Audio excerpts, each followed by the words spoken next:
From San Diego, California, this is a One Extraordinary Marriage show, where being busy is overdone, romancing is fun, and scheduling sex has taken the guesswork out of wondering when you're going to get some. I'm Tony DiLorenzo, your co-host, along with my beautiful wife, Elisa. From coast to coast and around the world, thank you for joining us. It's time to talk sex, love, and commitment. Give us a call on the Hug Hotline at 858-876-5663 or send us an email to hugs@oneextraordinarymarriage.com. In today's show, we're talking about those bedroom sounds that are used to enhance or mask the noises that come from having sex.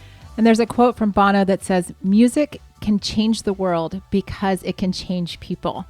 I love it. He loves it. And I just got to tell you, I was listening to you speak that opening. Yeah. And we were at a party this past weekend and we were talking about the opening to the show, and no joke, because our friends listened to the show, all of a sudden there were like 2 or 3 people sitting around me, like speaking the intro. And it was such a neat thing. Awesome. And when I hear you say it, it's just it just takes me into this place where I know that lives are going to be changed. Yep.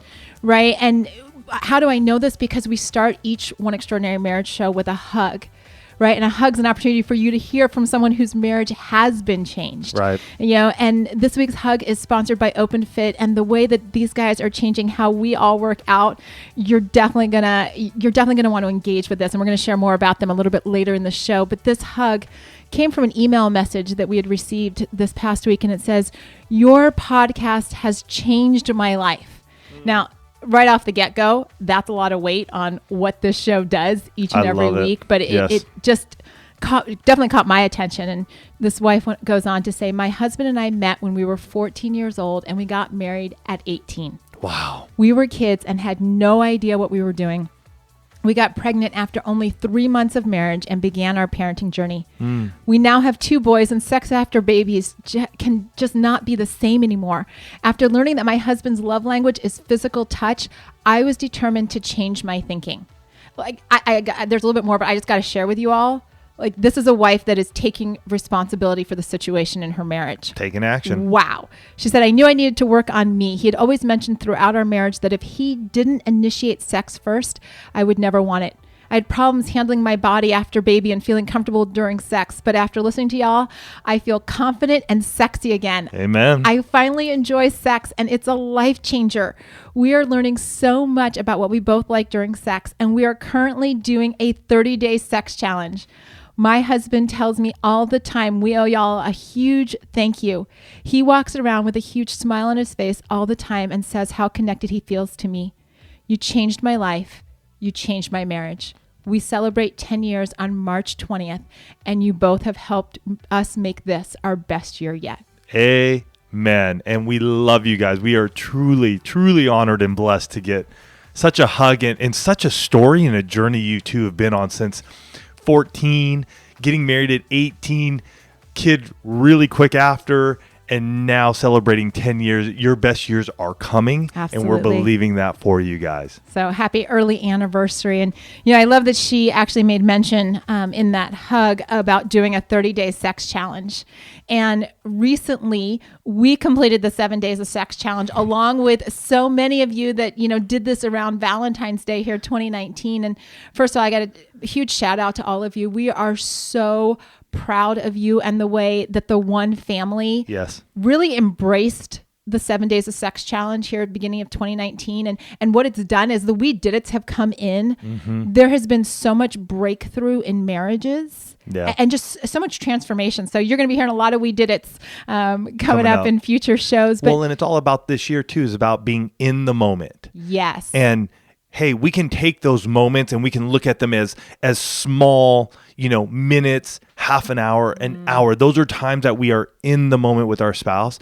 And yet there are those moments that are longer lasting, a 7 days of sex challenge, a 30 days of sex challenge. How are we in the moment overall in those longer periods of time that we still can wake up and go, you know what? Today might not be the best day I'm having. And yet I'm going to find myself and find a way to get in the moment so we can complete what we've challenged ourselves to do. Absolutely. And, around that and around the challenge this year, Tony and I actually had a conversation about, sound and being in the moment, specifically in the bedroom. Right. right? And, we've talked a lot over the last 9 years about being vocal and about vocalizing during sex. We did a show called Moan Out Loud.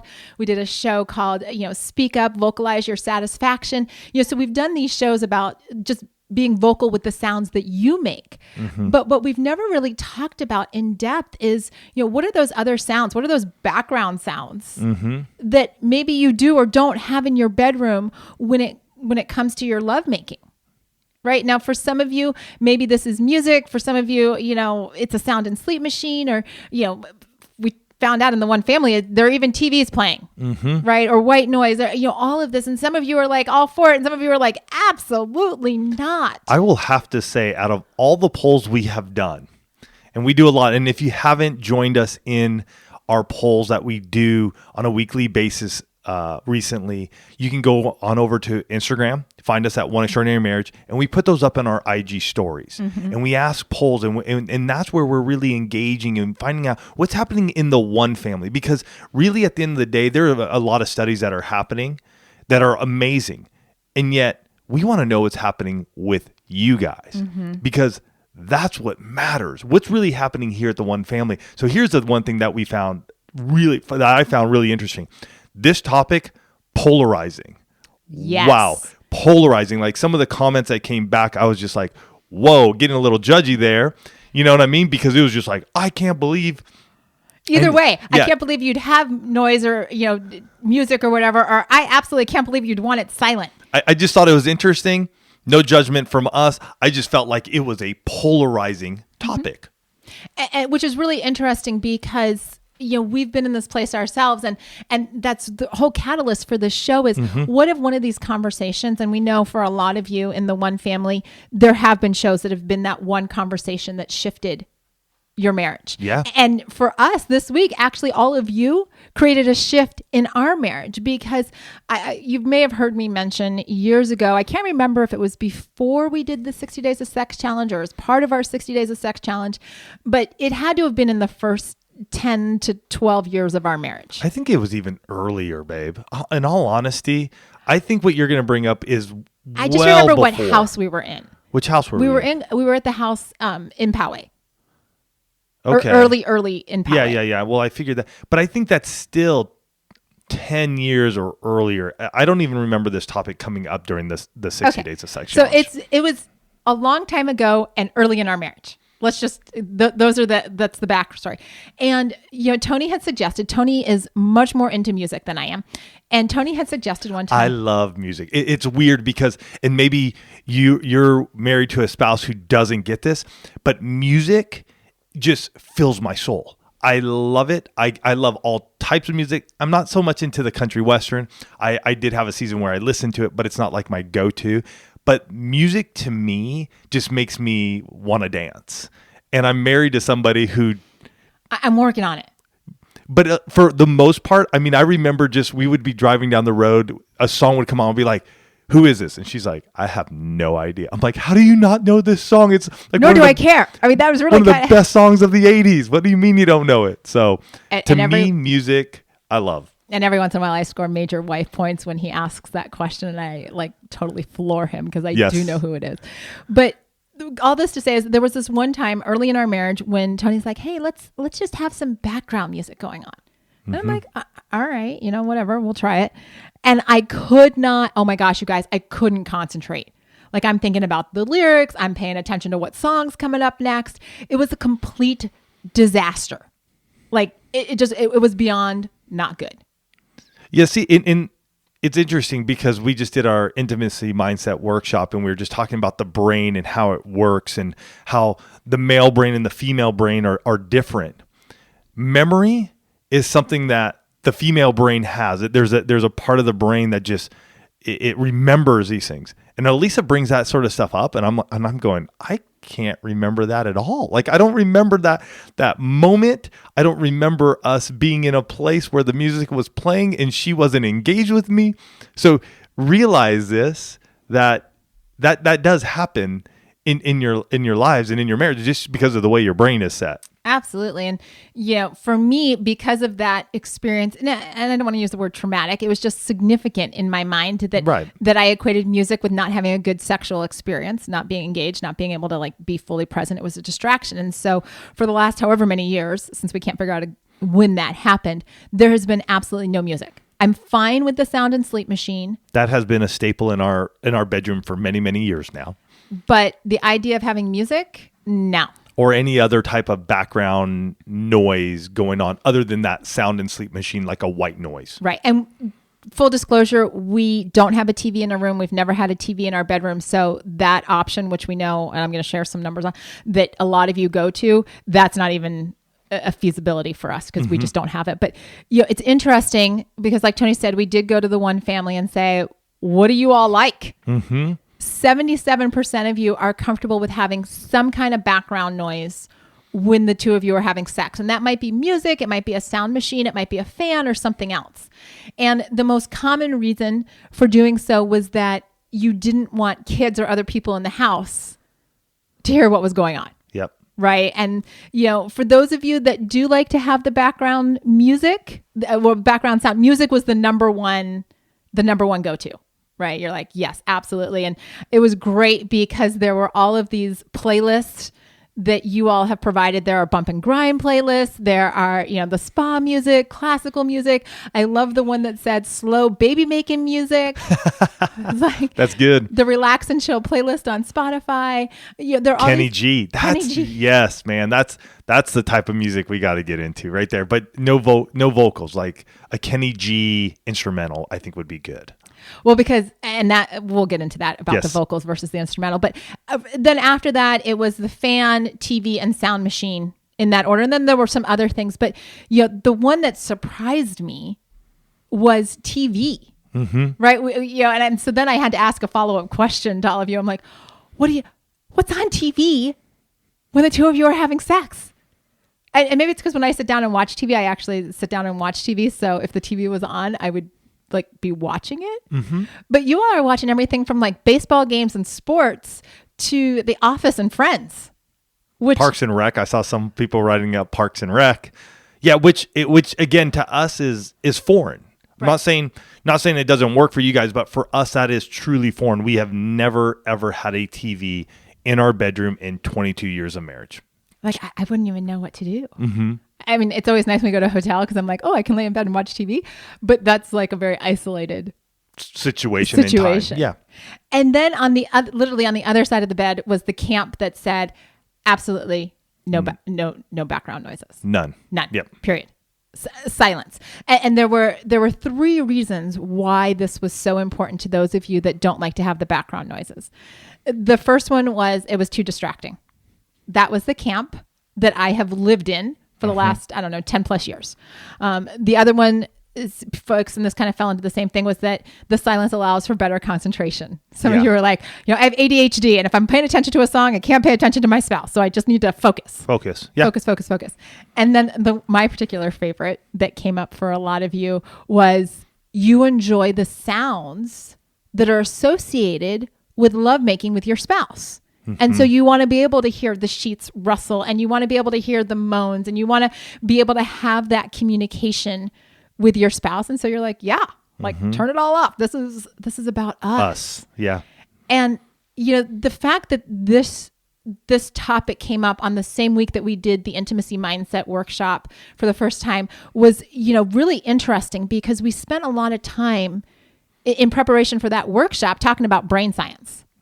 Right. And doing a lot of research around brain science. And so all of a sudden, we're preparing to talk about music and background noises. And Tony throws out, he's like, what's the brain science? Right. What does the research say about that? And I'm like, oh, you're brilliant. Because if we bring in the brain science, then all of a sudden we start looking at this from a different perspective. It actually opened my mind because researchers have found that when we listen to music, especially which is really familiar to us. Okay. It triggers all those same pleasure centers that release dopamine, right? Which the happy hormone. The happy hormone? Is it a hormone? Neurotransmitter. I don't think it's actually a hormone. Okay. But that happy. I'll look it up. Thank you. Like all of a sudden that doesn't sound right. But, and it was interesting because as I was reading more and more articles, they were saying that the response is so quick that if you are familiar with the song, you'll actually start to release the dopamine in advance of that. So here you are in a pleasurable activity, hearing something that's pleasurable, and it's like double pleasure.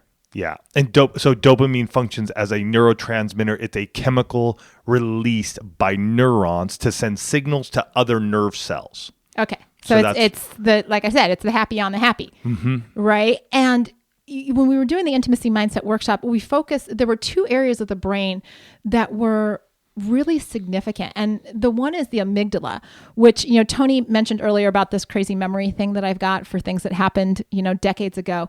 And the amygdala actually does get stimulated by music, right? So memories and emotions get stored in the memory because it's all associated together. So you've got this extra, pleasure memory all being synthesized with the music or the background noise. And white noise can also trigger that same dopamine response. So for those of you that are like, oh, sound machine or fan, am I getting the same thing? Yes, you are. It's so amazing when we think about this and we dive into these areas, to me, because so often we just look at sex as this physical act, right? It's this thing that happens between you and I, penis, inserted into vagina, we're naked, skin on skin. And yet when we start to look into this deeper, all the different nuances that have an impact on us. I mean, here we are, we're talking about music.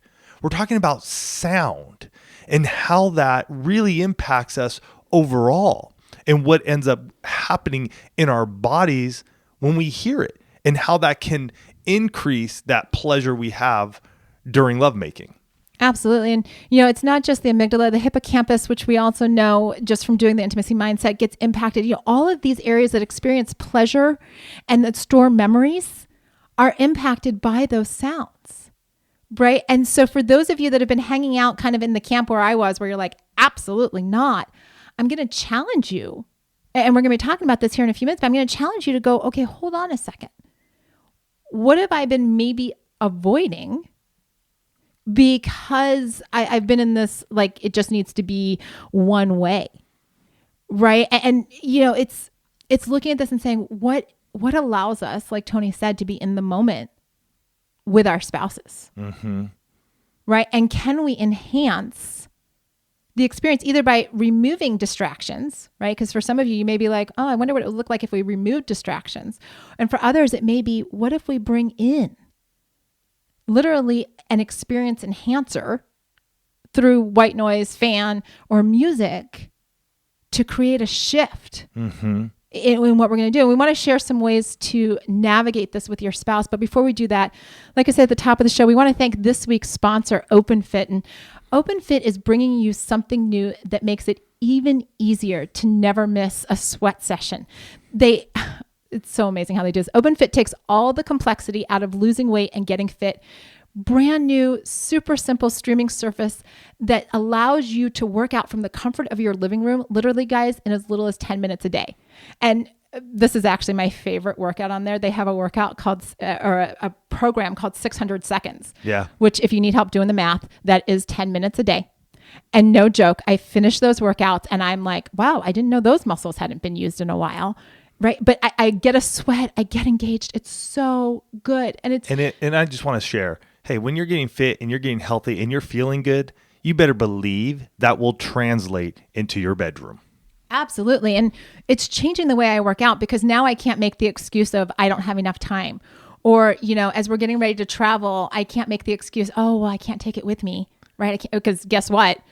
If it's on your device, you can take it with you. Anywhere you go. No excuses. So with our code ONE, you can join both of us on a fitness journey that's going to be personalized just for you. Again, you're going to use code ONE and start using OpenFit for your journey to a healthier life. So right now, during the OpenFit 30-day challenge, our listeners get a special extended, get this guys, 30-day free trial membership to OpenFit where you can lose up to 15 pounds in 30 days. You're just going to text ONE, so that's ONE, to 303030. Full access to everything that OpenFit has, all their workouts and nutrition information, totally free. Just text ONE to 30 30 30. Now, we've been talking a lot about this whole mind-body connection when it comes to sex, and it's understanding that the sexual act is not just a physical act, right? That's what I was saying. You know what I mean? It comes to more than just the body on body. Absolutely, and knowing that there are ways to impact our memories of the experience and our everything that we associate with the experience can actually change how we go into this and what we do. And, having the conversation, what do we like to hear in our bedroom when we're making love? Have you ever had that conversation? Maybe you're like Tony and I, where we're just kind of like, you know what? We tried this once and it didn't work. Well, actually, we tried it once, and this is me saying it didn't work. So we're not going to try it again. Maybe that's where you guys have been. Mm-hmm. Maybe you haven't really had a conversation about the distractions or about, wanting to drown out the kids. Maybe that's where you actually need to start. Maybe you haven't been having as much sex because you're worried about the kids hearing you, and you actually need to turn on some music or a sound and sleep machine or something so that you don't have that worry. Mm-hmm. Yeah. And that's why we picked up the sound and sleep machine years ago, because the one that we have actually, the volume will actually go up as the volume in the room goes up. And so it masks a little bit of what's happening. It's not like spot on, but it's really nice to have that and know that that's there. Mm-hmm. And that has been a huge help for us over the years as our kids have gotten older. And a lot about what we've been talking about just overall in one over the last few weeks has been this idea of going from I can't to I can. Mm-hmm. Right. That was the whole kind of subtext for the intimacy mindset workshop that we did. And here's what's happened when we do that type of stuff. Sometimes we get confronted with the I can'ts in our own relationship. We sure do. Yeah. And no joke, around this topic of music and background noise in the bedroom, Elisa got smacked in the face with a big I can't that I've been saying for over a decade, you guys. And so, as we do here at One, sometimes we take one for the team and we try something new to see what that's going to look like, right? Can I get behind the microphones and tell you guys, you know what? I tried it. Mm-hmm. And here's the thing. Tony and I can, because we did try it and it wasn't the end of the world. Now, we may have to find a different playlist. That's something definitely you're going to work on. I would say when you're looking at music or something and you're discussing this together, don't get frustrated in the moment. This is where I think you can miss out on the opportunity, where I think we've missed out on the opportunity as well, is like, oh, that didn't work because we tried one playlist or we tried one song and it spun me out. Obviously, that's what happened to Elisa so many years ago, that it's never been, music has never been brought back in. And yet, what I think we've learned over the years as we have grown and are continuing to grow is that, hey, it wasn't the best music last night. I mean, there were a couple of songs and we were doing instrumental only. Which I do think is a big thing for me. I think if I hear words, it throws you off. But that's why, but I think we got to go more Kenny G. But anyways, we were listening to more like jazzy, and it was interesting to say the least. It wasn't super high.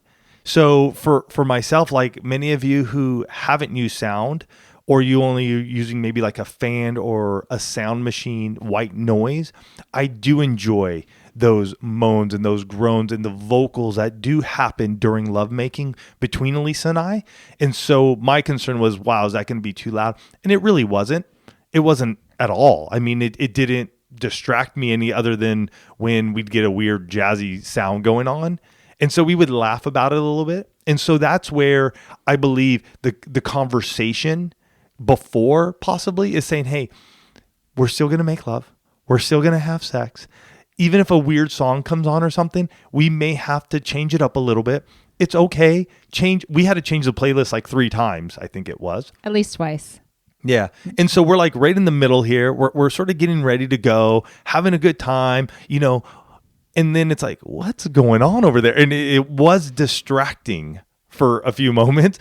And it was like, okay, let's just find something else. Mm-hmm. We're not gonna stop because of that. We're gonna continue on and work through this together, because honestly, that's the ebb and flow that happens in a marriage. It really is. We're ebbing and flowing, and that happens in our bedrooms and in our beds when we are trying new things. It may be with music. It may be with a new position. It doesn't work this time, or maybe we got to move into something else that allows us to connect and be just in a place where we are truly engaging one another. Absolutely. And, for me, for the person who's been so resistant to this for so many years, it was interesting to make the choice. And I think this is actually on a bigger scale when it comes to your sexual intimacy, to make the choice that I was going to try something new. Yeah, talk about that more. I'd love to hear, where did that mind shift come from for you, where you said, okay, you know what, I am going to try this now, and I'm going to, and then you're going to bring it up to me and say, hey, we're going to do this. Well, it's funny when you start, writing notes for a show and you're like, oh, I need to actually walk the walk. I mean, that was part of it. Okay. And then it was also hearing from so many of you in the one family that this is a significant factor, or not factor, but a significant tool that you have in your toolbox. And so I was like, you know what? This is not, the One Extraordinary Marriage show is not a one-way street. Mm-mm. It's not always us just pouring into you guys. You actually deliver so much back to us. And so part of it was, if they all like it, then what am I missing out on? Mm-hmm.